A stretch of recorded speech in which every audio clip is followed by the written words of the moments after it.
My name is Carol, I'm 68 years old, and at my own son's wedding, I uncovered a plot to murder my 7-year-old grandson.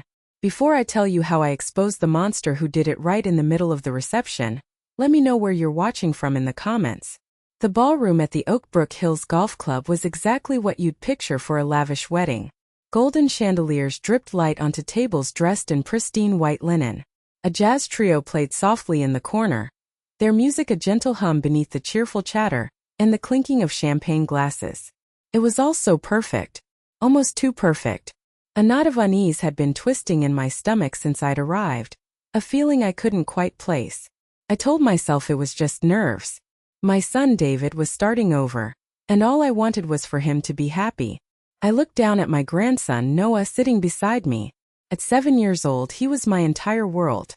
He was quietly pushing a little red toy car back and forth on the tablecloth, lost in his own little universe. His tiny tuxedo was a miniature version of his father's, and my heart ached with a fierce protective love. I reached over and straightened his bow tie, my fingers brushing his soft hair. Then he stopped. The little red car froze mid-vroom. His small hand shot out and gripped mine, and his fingers were ice cold. It was a grip of pure terror. "Grandma," he whispered, his voice so tight it was almost a squeak. "We have to leave. Right now." My breath hitched. I leaned in close, my own voice a low murmur. "What is it, sweetie? What's wrong?" He didn't look at me. His wide, innocent eyes were fixed on the floor, on the dark space beneath our table. He swallowed hard, his little body trembling. "Grandma," he repeated, his voice shaking so badly I could barely understand him. You haven't looked under the table, have you?" My heart started to pound, a heavy, frantic drum against my ribs. What could possibly be under a table at a wedding that would terrify a 7-year-old boy? I tried to keep my voice steady for his sake. "It's okay, my love. Let Grandma look." I took a deep breath and slowly, deliberately I bent down. The crisp white tablecloth felt heavy as I lifted the edge. My eyes adjusted to the shadows, seeing a landscape of polished shoes and the dark, sturdy legs of the table. And then I saw it. It was almost nothing. Just a small white cocktail napkin, folded neatly into a square, lying on the plush carpet right next to Noah's little dress shoe. It looked so innocent, so out of place. But Noah was still frozen, staring at it like it was a coiled snake. My own hand was trembling now as I reached into the darkness. The napkin felt cool and crisp against my fingertips. I crouched there for a moment, hidden from the rest of the party, the sounds of laughter and music seeming to come from a million miles away. My world had shrunk to the space under that table, to my terrified grandson, and to this mysterious piece of paper. I straightened up, keeping the napkin hidden in my lap. I gave Noah's hand a squeeze that I hoped was reassuring. Then, with my heart hammering against my chest, I unfolded it. The handwriting was a looping, hurried script, scrawled in blue ink. Just a few words. Table 8. Request kitchen add plenty of finely chopped shrimp to the child's risotto. The words swam before my eyes. They didn't make sense at first. Shrimp. Risotto. It was just a kitchen note. A mistake. It had to be a mistake. And then the reality slammed into me like a physical blow, knocking the air from my lungs. Noah has a severe, life-threatening anaphylactic allergy to shellfish. One bite, just one tiny microscopic piece of shrimp hidden in a creamy risotto, and his throat would swell shut. He would be gone in minutes, long before an ambulance could ever reach us. Everyone in the family knew. It was the first thing you learned about Noah. It was a matter of life and death, something we drilled into every babysitter, every teacher, every parent at a birthday party. His life depended on it. This wasn't a mistake. The happy chatter of the wedding reception faded into a dull, roaring sound in my ears. I felt the blood drain from my face. This wasn't a catering mix-up. This was a death sentence, scribbled on a cocktail napkin and left for my grandson to find. I looked up from the horrifying words, my eyes scanning the sea of smiling faces, desperately searching for the face of a monster. As I stared at that napkin, the gilded ballroom around me dissolved. The soft music faded, the scent of roses vanished, and my mind was no longer in that moment of cold dread. It was 10 years earlier, standing in a sun-drenched kitchen in our little house in Naperville. The air smelled of cinnamon and apples, and the sound of laughter filled the space. Emily's laughter. My first daughter-in-law, Emily, wasn't just my son's wife. She was the daughter I never had. She had a smile that could chase the clouds away and a heart so full of kindness it spilled over onto everyone she met. I remember the day David brought her home. He was so nervous, shifting his weight from foot to foot on my doorstep, but the moment Emily stepped through the door, looked right at me and gave me a warm, genuine hug, I just knew she was the one. "It's so wonderful to finally meet you, Carol," she'd said, and her eyes crinkled at the corners in a way that told me she meant it. Our lives became a tapestry of simple, beautiful moments. She insisted I teach her my mother's recipe for apple pie, and we spent a whole Saturday afternoon in the kitchen, our hands dusted with flour, laughing as she tried to master the lattice crust. She wasn't perfect at it, but she was so full of joy in the trying. "It's not just about the pie, Carol," she told me, her face serious for a moment. "It's about the memories we're baking into it." When Noah was born, it was like the sun had decided to take up residence in our house. Emily was a natural mother, seeming to run on an endless supply of patience and love. I can still see her sitting on the floor of the living room, building towering block castles with a giggling baby Noah, only to let him knock them all down with a gleeful shriek. She never got tired of it. Those were the golden years. Summers were spent having barbecues in the backyard, the smell of sizzling burgers mixing with the scent of freshly cut grass. Winters were for bundling up and building snowmen, followed by hot chocolate with extra marshmallows by the fireplace. David was happy, truly deeply happy, the kind of happiness that settles into a man's bones and makes him walk a little taller. Emily was the glue that held us all together. After my husband passed, she was my rock. She'd call me every single day just to check in. "Just wanted to hear your voice, Carol," she'd say. That simple act saved me from the crushing loneliness I felt in those early days. She understood grief, and she knew that sometimes the most important thing is just to be present. And she was so careful with Noah's allergy. I remember the day he was diagnosed. We had been at a family picnic, and a well-meaning cousin had given him a tiny piece of crab cake. The reaction was terrifyingly fast. One moment he was a happy toddler, the next he was struggling to breathe, his little face swelling up. The frantic rush to the doctors, the fear, it was a nightmare. From that day on, Emily became his fierce guardian. Our pantry was a fortress of safety. She read every label, she grilled every waiter, and she educated every family member with a calm but non-negotiable firmness. "It's not just an upset stomach, it's his life," she would say. She was his shield. The inheritance of love and protection she was building for him was more valuable than any amount of money. She was ensuring he had a future, a long and healthy one. I remember one particular afternoon just a few months before the accident. We were sitting on the porch swing, watching her push a laughing Noah higher and higher. The sun was setting, painting the sky in shades of orange and pink. She caught my eye and gave me that beautiful smile. "I'm so lucky, Carol," she said softly, "to have all of this. To have you." I felt a lump form in my throat. "We're the lucky ones, honey," I told her, and I meant it with every fiber of my being. In that moment everything felt right. It felt permanent. It felt safe. I was so blissfully, foolishly certain that the sound of that laughter, the warmth of that smile, would be a part of my life forever. I truly believed that nothing could ever touch us. I was so wrong. The call came on a Tuesday. A gray, drizzly Tuesday in October that perfectly matched the color my world was about to become. I was in the kitchen, humming along to the radio, peeling potatoes for dinner. The phone rang, and I answered it with a cheerful, "Hello." The voice on the other end was flat, official. A state trooper. He used words like accident, highway, and "we regret to inform you." The world went silent. I don't remember hanging up. I just remember the potato peeler clattering into the sink and my knees giving way. I slid down the kitchen cabinets until I was a heap on the linoleum floor, the phone still pressed to my ear, listening to the dial tone.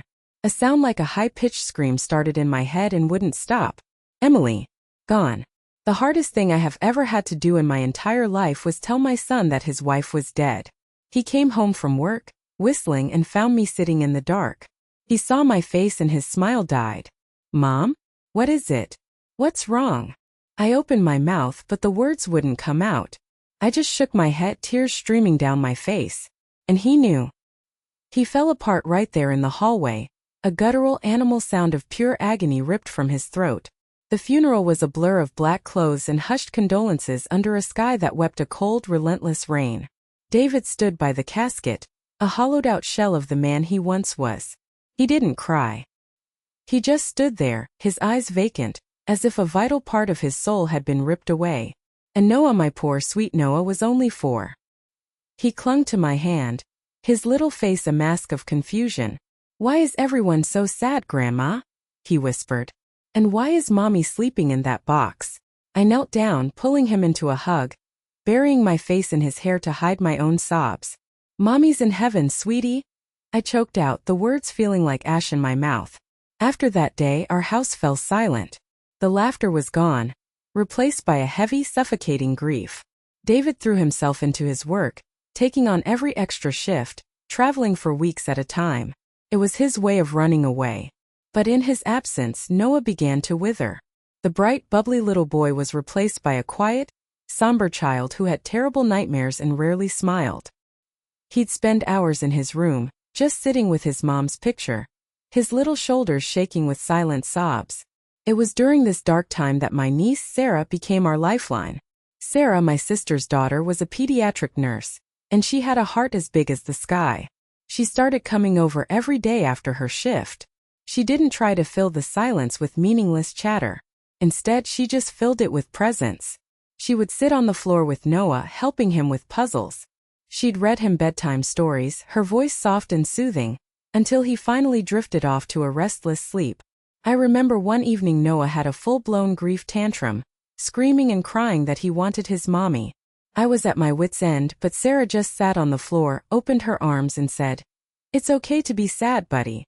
I miss her too." He collapsed into her arms, and she just held him while he cried himself out. She never tried to replace Emily. She couldn't. No one could. But she honored her memory. She would talk to Noah about his mom, sharing funny stories Emily had told her.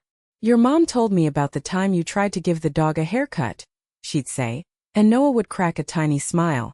The modest inheritance Emily had left specifically for Noah's college fund was something Sarah helped me manage, sitting with me and a lawyer to make sure every penny was protected for his future. She was practical, loving, and exactly the support we needed. We were a broken little family, held together by the love of this one incredible young woman. We were surviving just barely. We were learning to breathe again, one painful breath at a time. I thought that was our new normal. I thought the worst was behind us. But I hadn't realized that while we were busy healing from a tragedy, a different kind of darkness was waiting just around the corner, wearing a beautiful smile and hiding the cruelest of intentions. 2 years after we lost Emily, David told me he was bringing someone home for dinner. The hope in his voice was so fragile it almost hurt to hear. "Her name is Jessica, Mom," he'd said over the phone. "She works in marketing at my company. She's really special." I wanted to be happy for him. God, I wanted that more than anything. I scrubbed the house from top to bottom, I cooked his favorite meal, pot roast with all the fixings, and I told myself to keep an open mind.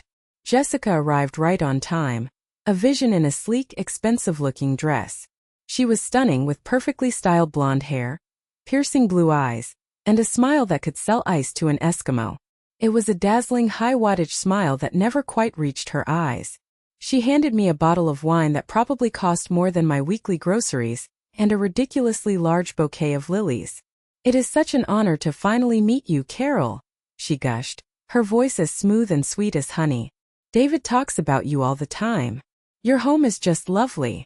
Throughout dinner, she was the perfect guest. She raved about my cooking, she asked all the right questions about my late husband, she laughed at David's jokes. But something felt wrong. It was a cold little prickle at the back of my neck. It felt like I was watching a performance. Every gesture, every laugh seemed calculated. When I mentioned my volunteer work at the local library, she immediately said, "Oh, I just adore reading. We must talk books." But when I asked who her favorite author was, she hesitated for a second too long before naming a bestseller that had just been made into a movie. And then there was Noah. My grandson, who was usually a little chatterbox, was strangely silent. He sat at the table, pushing his mashed potatoes around his plate, his eyes downcast. Jessica, of course, made a big show of trying to win him over. "And you must be Noah," she said, her voice dripping with fake enthusiasm. "I brought something for you." She pulled a flashy remote-controlled car from her designer handbag. She placed it on the table in front of him. "Go on, sweetie. It's for you." Noah didn't move. He just stared at the toy, then slowly slid his chair back an inch, putting a little more distance between himself and her. He looked up at me, his eyes wide and pleading. I saw a flicker of something in them I'd never seen before, fear. Jessica's perfect smile faltered for just a fraction of a second.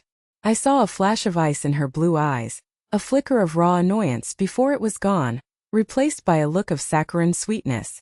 "Oh, he's just a little shy," she cooed, reaching out to ruffle his hair.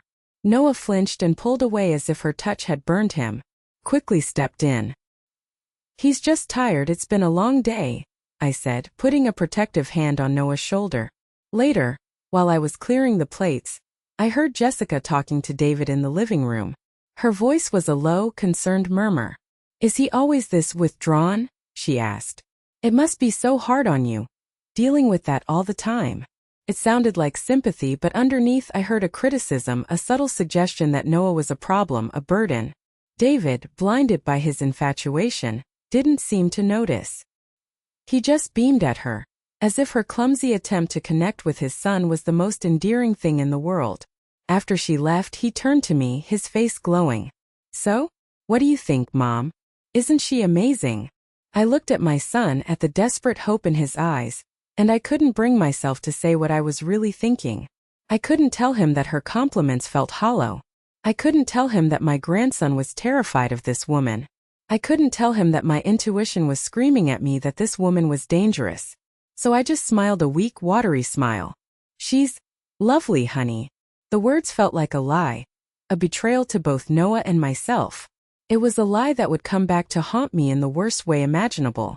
The whirlwind romance continued, and before I knew it, David and Jessica were engaged. I tried. I really did. I told myself I was being an overprotective grandmother. I wanted to be wrong.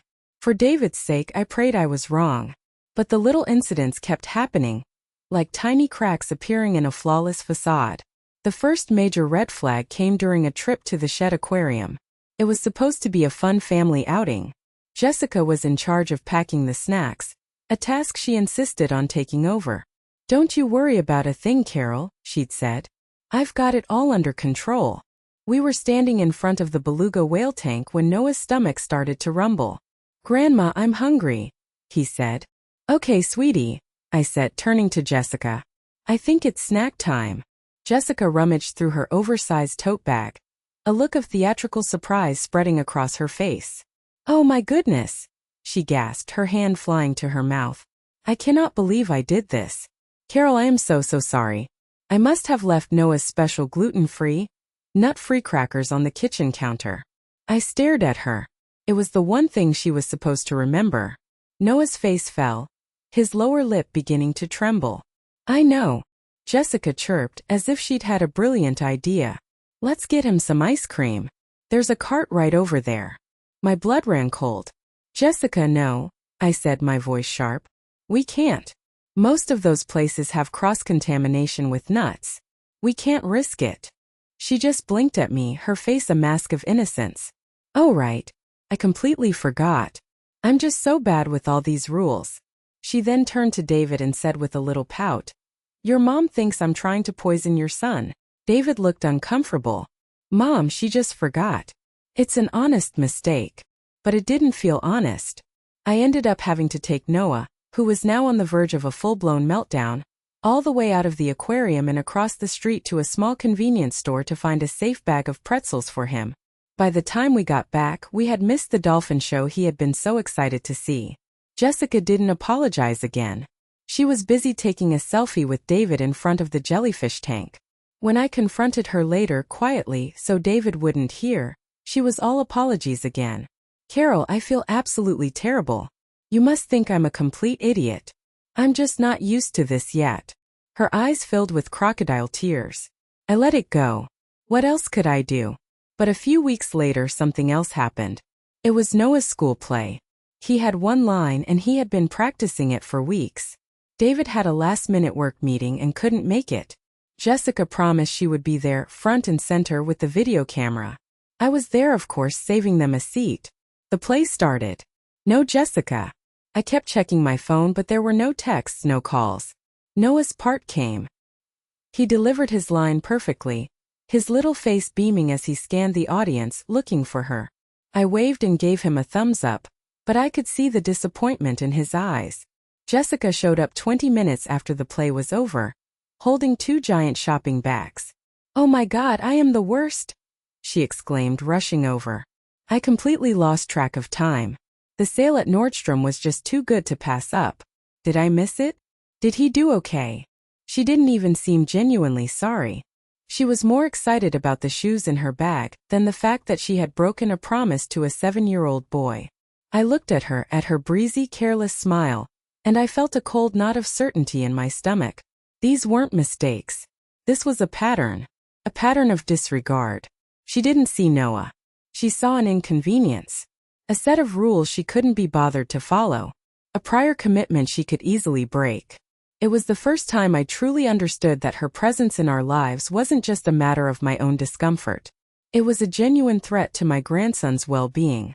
The wedding day arrived like a freight train I couldn't stop. I plastered on a smile, zipped up my mother-of-the-groom dress, and prepared to play my part. The ceremony was beautiful, of course. Jessica had spared no expense. As I watched David slip the ring on her finger, I felt a profound sense of sorrow. He wasn't marrying a woman. He was marrying an illusion. The reception was in full swing. I was sitting at table 8 with Noah and my niece Sarah, trying my best to look happy. But the knot in my stomach was back, tighter than ever. I excused myself to get a glass of water, needing a moment away from the forced gaiety. The bar was crowded, so I stood off to the side, near a small alcove where a couple of Jessica's bridesmaids were touching up their makeup. I wasn't trying to eavesdrop, but I couldn't help but overhear Jessica's voice as she swept past them, her tone sharp and stripped of its usual sweetness. She was talking to one of her friends, a woman in a slinky black dress. "Can you believe this is finally happening?" the friend slurred, clearly having had too much champagne. "You're Mrs. Henderson now. You got the promotion to wife." Jessica let out a sigh, a heavy theatrical sound of exasperation. "It feels expensive," she said, her voice a low, venomous whisper. "David's salary is good, especially after his last promotion, but honestly." She paused, and I saw her glance across the room, her eyes landing directly on table 8, right where Noah was sitting. Her voice dropped even lower. "It would all be so much easier, and the custody of his inheritance so much clearer, if there weren't so many complications." The friend looked confused. "Complications? What complications?"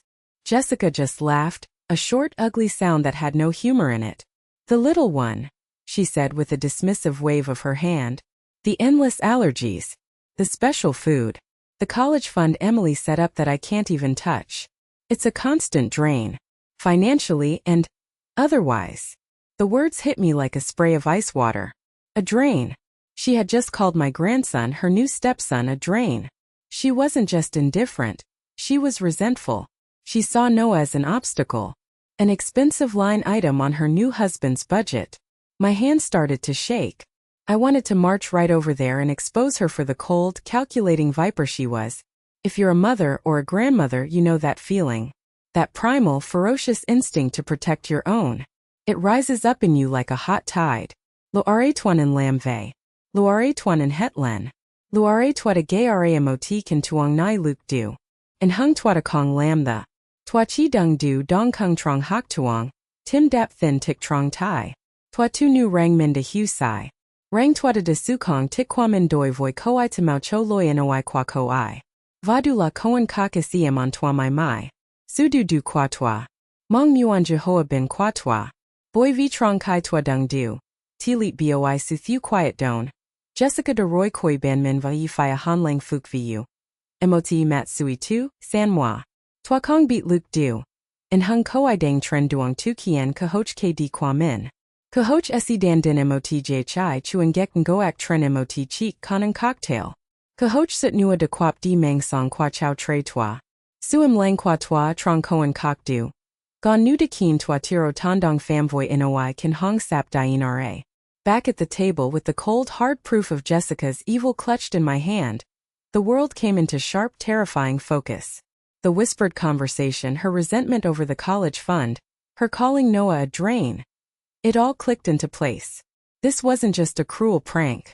This was a calculated attempt to remove an inconvenience. I looked at Noah, his face pale and his eyes still wide with fear.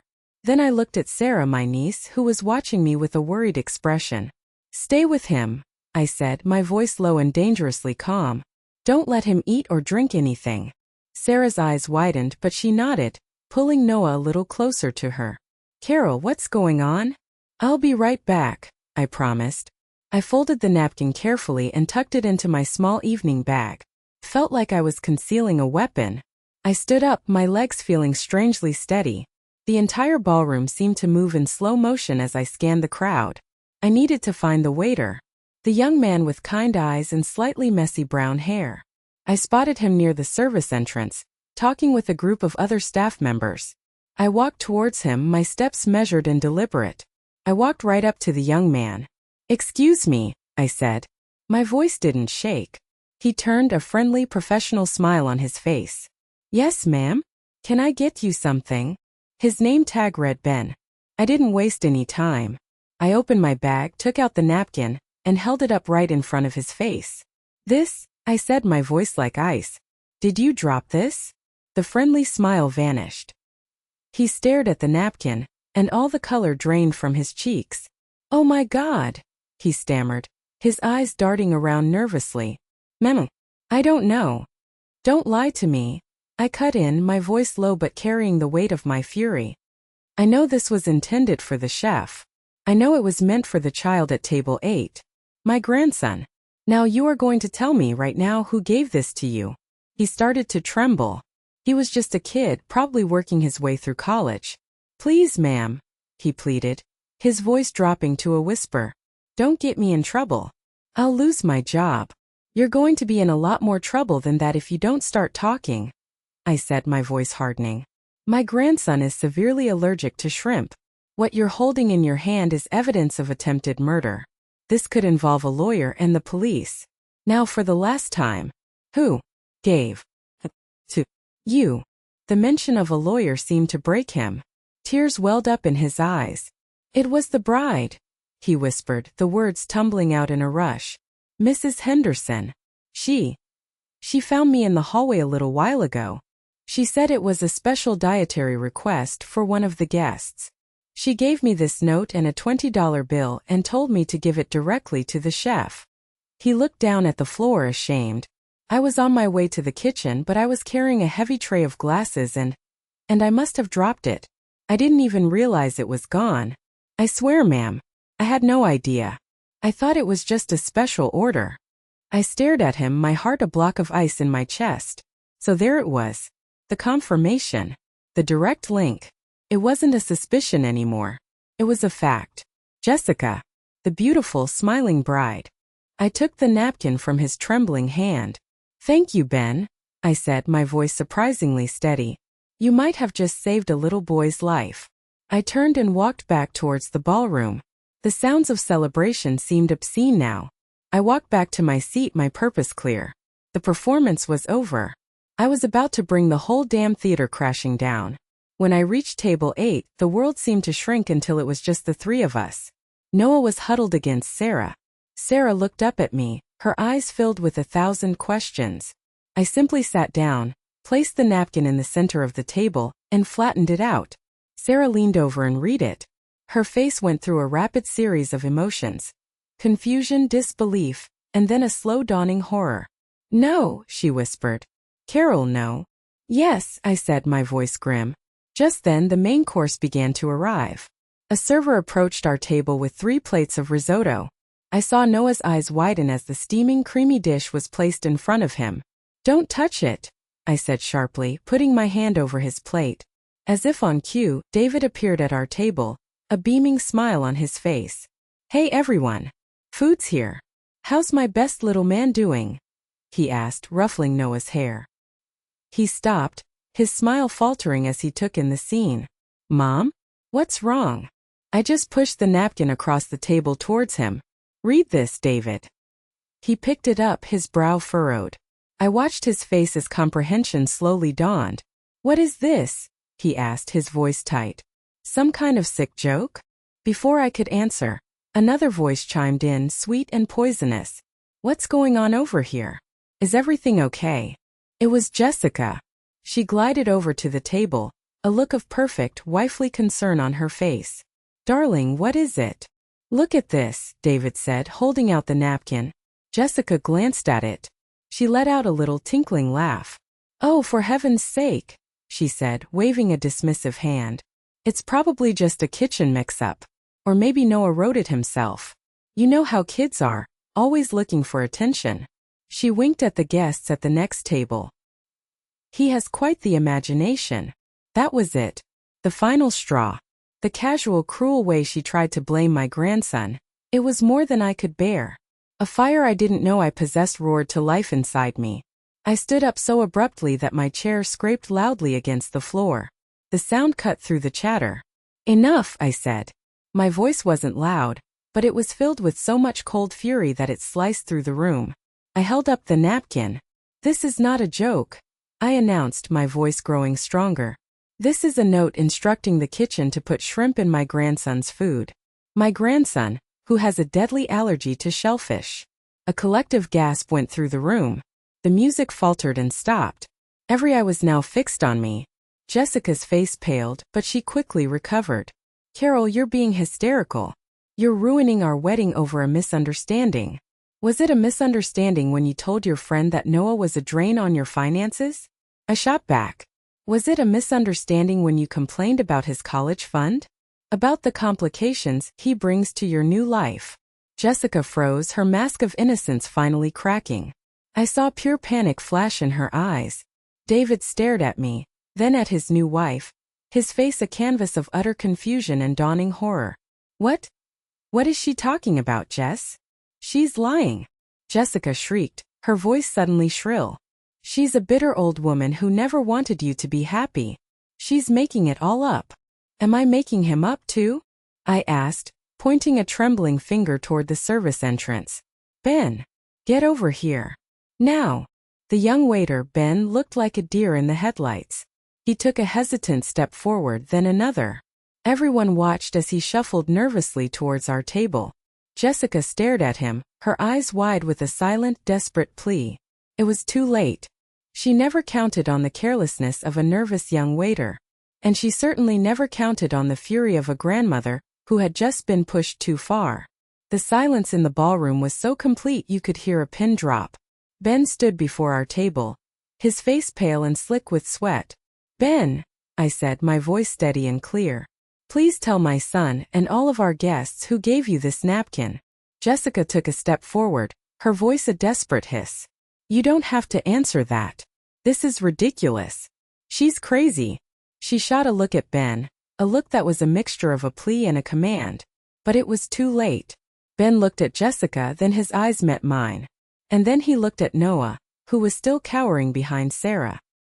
He took a shaky breath and pointed a trembling finger directly at the bride.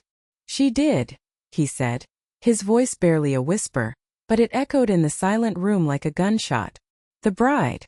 Mrs. Henderson. She gave it to me in the hallway. She paid me $20 to take it to the kitchen. A wave of shocked murmurs rippled through the crowd. David stared at Jessica, his own face ashen. Jess? Is this true? He whispered, his voice cracking. He's lying. Jessica screeched, her voice losing all its cultivated sweetness. He's in on it with her. They're all trying to ruin my wedding. My perfect day. She was unraveling, the beautiful facade crumbling away. David, you can't believe them over me. I'm your wife. She was a good actress. For a moment I saw a flicker of doubt in David's eyes. The desperate hope that this was all just a terrible nightmare. But I wasn't finished. My eyes scanned the room. My gaze landed on a table near the back, where a young woman who looked like a younger version of Jessica was sitting. She was staring at her plate, her shoulders shaking. Her sister, Chloe. Jessica followed my gaze and her face went rigid with a new kind of panic. She shot her sister a look of pure venom. But Sarah, my wonderful quick-thinking Sarah, had seen it too. She gently disentangled herself from Noah and walked calmly across the ballroom to Chloe's table. She knelt down beside the sobbing girl. We couldn't hear what she said, but her voice was low and kind. She was a nurse. She knew how to handle people in distress. I saw her point subtly towards Noah. Look at that little boy. I saw her gesture towards Jessica. This isn't your fault. Chloe looked up, her face streaked with tears and mascara. She looked at her sister, then at the terrified little boy at my table. And then she let out a gut-wrenching sob. It was me, she cried out, her voice raw with guilt and fear. I wrote the note. But I didn't know. I swear I didn't know. The room erupted into a fresh wave of gasps. Jessica looked like she had been physically struck. Jess asked me to write it for her, Chloe wailed, getting to her feet. She said her hands were greasy from lotion and she couldn't hold the pen. She dictated the words to me. She said it was for her cousin who had a special diet. I didn't know about the allergy. Oh my God, I would never. I swear. It was the final undeniable nail in her coffin. The room turned on Jessica as one. Sarah delivered the final blow. She walked back to the center of the room, her voice clear and authoritative. If there's still any doubt, she announced, I'm sure the club's security office would be happy to show us the footage from the hallway cameras. I'm certain it will clear everything up. That was it. The checkmate. When she heard the word cameras, all the fight went out of Jessica.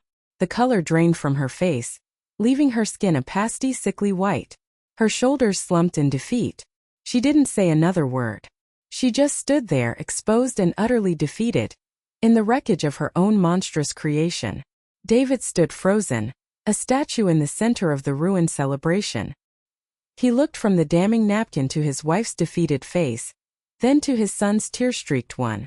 The denial, the desperate hope that it was all a mistake, finally shattered, leaving only the raw, agonizing truth. He took a slow, deliberate step towards Jessica. When he spoke, his voice was barely audible, a ragged whisper torn from the depths of his soul. My son, he said, each word laced with a pain so profound it was physical. You tried to kill my son. It wasn't a question. It was a statement, a final, horrifying realization. Jessica opened her mouth, but no sound came out. She just stared at him, her beautiful face now a twisted mask of fear and self-pity. At our wedding, David continued, his voice gaining a terrifying, trembling strength. You stood up there, you said vows, you promised to love and protect my family, and you were planning to murder my child. A man at a nearby table, one of David's oldest friends, stood up and threw his napkin down in disgust. This is obscene, he said, his voice thick with contempt. Get her out of here. His sentiment was echoed around the room. The party was over. The hotel manager, a stern-looking man in a sharp suit, appeared with 2 security guards in tow. He approached Jessica, his face a polite but firm mask. Ma'am, he said, his voice low and uncompromising, I'm going to have to ask you to come with us. Jessica finally found her voice, a desperate, pleading whine. David, don't let them do this, she cried, reaching for his arm. It was a mistake. I wasn't thinking. Please. David recoiled from her touch as if he'd been burned. He looked at the woman he had just married, and I could see in his eyes that he wasn't seeing her anymore. He was seeing a stranger. A monster. The security guards took her gently but firmly by the arms. She didn't struggle. She just let them lead her away, her beautiful white wedding dress trailing behind her like a shroud. As she passed our table, her eyes met mine one last time. They were filled not with remorse, but with pure, unadulterated hatred. The moment she was gone, a collective sigh of relief seemed to go through the room. But the relief was short-lived, replaced by the heavy, awkward silence of the aftermath. And then the strength that had held David upright finally deserted him. He swayed on his feet, and his face crumpled. A terrible, gut-wrenching sob escaped his lips. He stumbled forward and fell to his knees in front of Noah. He wrapped his arms around his son's small, trembling body, burying his face in his shoulder. I'm so sorry, he wept, his body shaking with uncontrollable sobs. Oh God, Noah. I'm so sorry. I didn't see it. I didn't protect you. Forgive me, son. Please forgive your stupid father. Watching my strong, capable son break down like that was one of the most painful moments of my life. I went to him, putting my hands on his shaking shoulders. Sarah knelt beside him, her hand gently stroking Noah's back. We formed a small, broken circle in the middle of the empty ballroom. A family shattered and then forged anew in the crucible of that awful night. The wedding was over. The marriage, which had barely lasted a few hours, was over. But for my son, the long, painful road to forgiving himself had just begun. The days and weeks that followed the wedding were quiet and heavy. The story became the stuff of local legend. We disconnected the phone to stop the endless calls. Our home became a sanctuary, a quiet place where we tried to piece ourselves back together. David was a ghost. He moved through the house in a fog of guilt and shame. He quit his job, unable to face the pitying looks and whispers at the office where he and Jessica had worked. He spent his days just sitting in the living room, staring out the window, torturing himself with every red flag he had ignored, every lie he had so eagerly believed. The divorce was swift and silent. Jessica didn't contest a thing. She and her family vanished from town as if they'd never existed. My heart ached for my son, but my primary focus was Noah.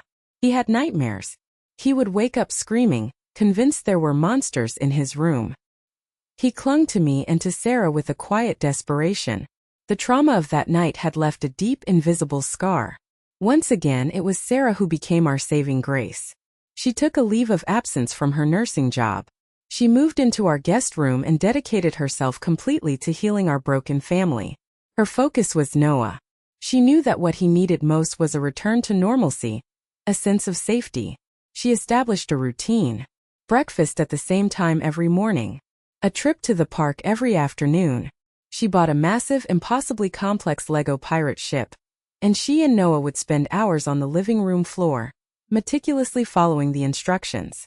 She never pushed him to talk about what happened.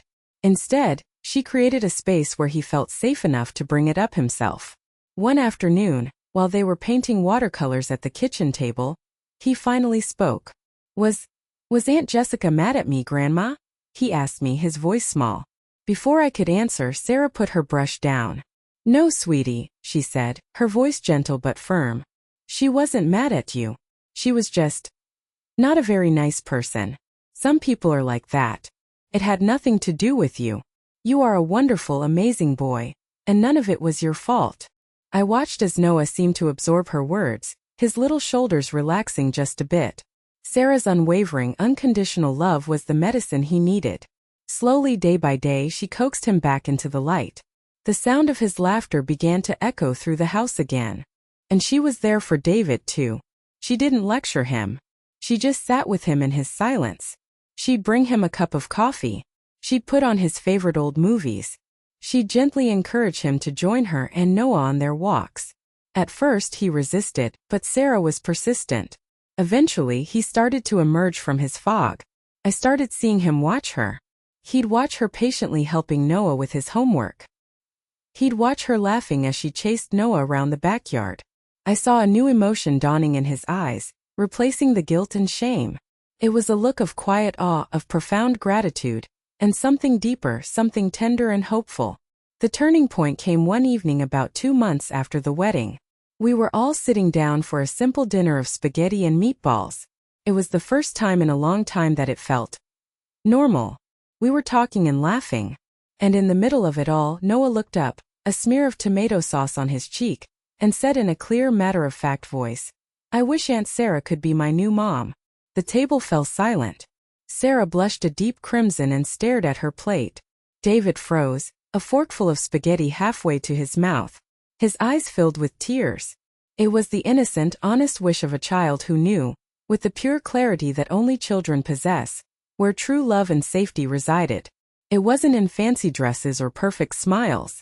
It was in patient kindness, in Lego pirate ships, and in the steady, reassuring presence of someone who would always, always keep you safe.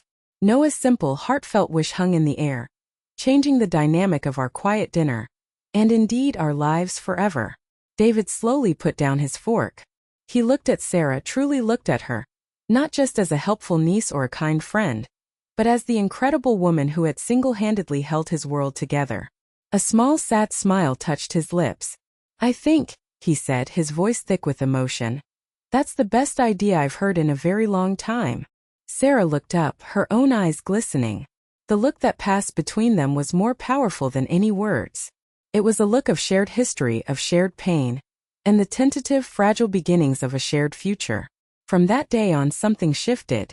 The heavy cloud of grief and guilt that had been hanging over our house began to lift. David started talking again, really talking. He and Sarah would sit up late, long after Noah and I had gone to bed, just talking for hours on the porch swing. He was finally processing his grief, not just for the betrayal but for Emily too. Sarah was strong enough to hold space for all of it. Their love story didn't have a whirlwind romance. It was built quietly day by day, on a foundation of trust and shared experience. It was built during trips to the grocery store, over piles of laundry, and during late-night conversations. It was a love that was real and strong and true. About a year after that disastrous wedding, David and Sarah stood in front of me in the living room, holding hands. Noah stood between them, beaming, holding both of their other hands. "Mom," David said, his voice steady and clear for the first time in what felt like an eternity. "I know I made a terrible mistake. I was blind and I put the two people I love most in the world in danger. But I won't make that mistake again. Sarah. She's not my second chance. She's my only chance. My only chance at a real family, a real partnership." He turned to Sarah, his eyes full of a love so profound it made my own heart ache with joy. "I love you, Sarah. Will you marry me? Will you marry us?" Sarah's happy tears spilled over. "Yes," she whispered. "Of course yes." Noah let out a whoop of joy and threw his arms around both of their legs. Their wedding was nothing like the first one. We held it in our own backyard on a sunny Saturday afternoon. There were only about 30 guests, close family and friends. Sarah wore a simple, elegant sundress, and David wore a smile that was genuine and peaceful. Noah was the best man, and he carried the rings on a small pillow with a gravity that was both adorable and deeply moving. As I watched them say their vows under the old oak tree, with Noah standing proudly beside them, I finally understood. True family isn't built on grand gestures or perfect appearances. It's forged in the quiet moments. It's in the steadfast love that shows up on the darkest days. It's in the courage to protect one another, no matter the cost. Jessica had tried to tear our family apart for her own selfish gain, but in the end, her evil had only served to show us what was real and what truly mattered. She had inadvertently led us back to the love that was right in front of us all along. Thank you so much for listening to my story. I know it was a long and difficult one, but I felt it was important to share. My question for you is this: have you ever had a gut feeling about someone that everyone else thought was wonderful, only to be proven right in the worst way? How did you handle it? Please share your own experiences in the comments below. Your story could give someone else the courage they need to trust their instincts. And if my story resonated with you, please give this video a like and subscribe for more stories of survival and justice. You are not alone.